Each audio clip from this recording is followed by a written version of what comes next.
बिस्मिल्लाहिर्रहमानिर्रहीम क़ाल अल्लाहु अज़्ज़ व जल्ल अना माहु अहैसु यस्कुरूनी। अल्लाह अज़्ज़ व जल फरमाते हैं कि मेरा बंदा जहाँ भी मुझे याद करता है मैं उसके पास ही होता हूँ। बेशक बशर्ते कि हम ख़ुद अपने आप को इस काबिल बनाएं कि अल्लाह ताला हमारे नज़दीक रहें, अल्लाह ताला हमें अपने अपने हबीब की अताअत गुज़ारों में शुमार फरमाए।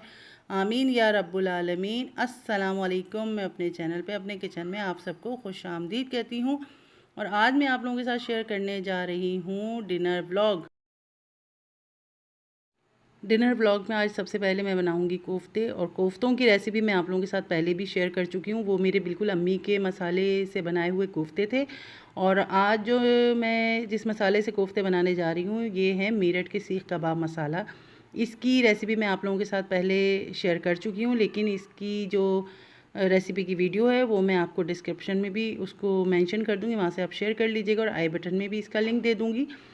तो ये जो मीरठ की सीख कबाब मसाला है तो इसको हम कोफ्तों में भी इस्तेमाल कर सकते हैं, हम इसको कबाबों में भी इस्तेमाल कर सकते हैं और पसंदों में भी शामिल कर सकते हैं। तो कीमा यहाँ 3 पाव है मेरे पास, और कीमा बिल्कुल बारीक है, और इसमें मैं 2.5 टेबल स्पून मसाला शामिल कर रही हूँ। और ये मसाला जब हम इसका कोफ्तों का मसाला बनाएंगे ना तो उसमें भी मैं शामिल करूँगी। तो ये मैंने इसमें शामिल कर दिया है, और बहुत ही ज़बरदस्त और खुशबूदार माशाल्लाह ये मसाला होता है। और यहाँ मेरे पास हरा धनिया है और प्याज है बारीक कटी हुई। हरी मिर्चें इस्तेमाल मैं नहीं कर रही क्योंकि आपको पता है कोफ्तों में थोड़ा मिर्चें तेज़ हो ही जाती हैं, तो इस वजह से मैं यहाँ हरी मिर्चें शामिल नहीं करूँगी। बस ये मसाला सारा अच्छे से हम मिक्स कर लेंगे अपने कीमे में, और इसके हम बना लेंगे कोफ्ते। तो बाकी की जो सारी रेसिपी है वो बिल्कुल मेरे पहले जो मैं कोफ्ते आपके साथ शेयर कर चुकी हूँ उनकी रेसिपी वही रेसिपी है बिल्कुल। तो वहाँ वो रेसिपी मैं आप लोगों के साथ यहाँ आई बटन में और अपना डिस्क्रिप्शन में भी उसका लिंक मैं शेयर कर दूँगी, वहाँ से आप लोग शेयर कर सकते हैं। ठीक है जी। तो सेम एज़ इट इज़ वही रेसिपी है। देखिए ज़बरदस्त से हमारे कोफ्ते तैयार हो गए। उसके बाद मैं बनाऊँगी इसका मसाला, और जब मसाला भुन के हमारा थोड़ा तैयार होगा तो 1 टेबल स्पून में इसमें यही मीरठ की सीख कबाब मसाला उसमें शामिल कर दूँगी, तो उससे एक बड़ी अच्छी सी खुशबू आ जाती है। बहुत ज़बरदस्त सा ये मसाला है, तो आप लोग भी बना के इसको रख लीजिएगा, तो एक अच्छे काम आ जाता है हमारे ये। और इसके बाद मैं बनाऊंगी पुलाव की रेसिपी, यखनी पुलाव की रेसिपी भी आप लोगों के साथ मैं शेयर कर चुकी हूँ, और ज़र्दा बनाऊंगी उसकी रेसिपी भी आप लोगों के साथ शेयर कर चुकी हूँ मैं।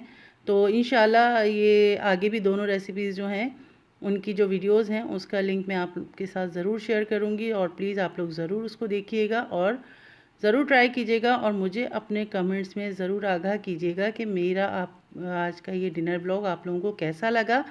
और पसंद आए तो प्लीज़ ज़रूर लाइक कीजिएगा, शेयर कीजिएगा, कमेंट्स कीजिएगा, और बेल आइकन को ज़रूर क्लिक किया कीजिए ताकि मेरी तमाम आने वाली न्यू वीडियोस की नोटिफिकेशन आपको फ़ौरी तौर पे मिल सकें। और आपके कमेंट्स से हमें बहुत हौसला अफजाई मिलती है, एक नया जोश पैदा होता है, एक एनर्जी हमें हासिल होती है ताकि हम आगे काम कर सकें और अपनी इस छोटी सी कोशिश को हम आगे लेके चल सकें। तो जनाब ये कोफ्ते देखें, बातों बातों में मेरे कोफ्ते भी तैयार हो गए। तो बस इनमें अगर आप चाहें तो आगे कोफ्तों में अपने, अगर चाहें आपको पसंद हो तो आलू शामिल कर लीजिए। मुझे कोफ्तों के साथ आलू अच्छे लगते हैं तो मैं यहाँ आलू भी इसमें शामिल करूँगी।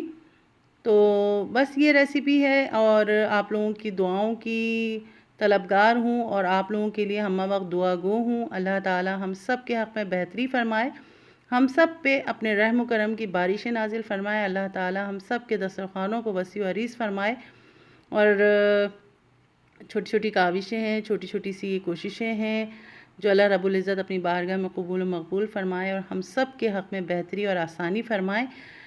तो जनाब बस ये हमारे कोफ्ते हो गए तैयार। इसके बाद हम डिश आउट करेंगे। बस एक के बाद एक जल्दी जल्दी मैं रेसिपीज़ तैयार करती जा रही हूँ, और हम आ गए हैं अपनी जर्दी की जानिब। तो ज़र्दा मैं बना रही हूँ, और इसकी फुल रेसिपी मैं आप लोगों के साथ शेयर कर दूँगी, वो आप ले सकते हैं। तो अब बस जिस तरह से मैं बनाती जा रही थी बस आप लोगों के साथ शेयर करती जा रही थी।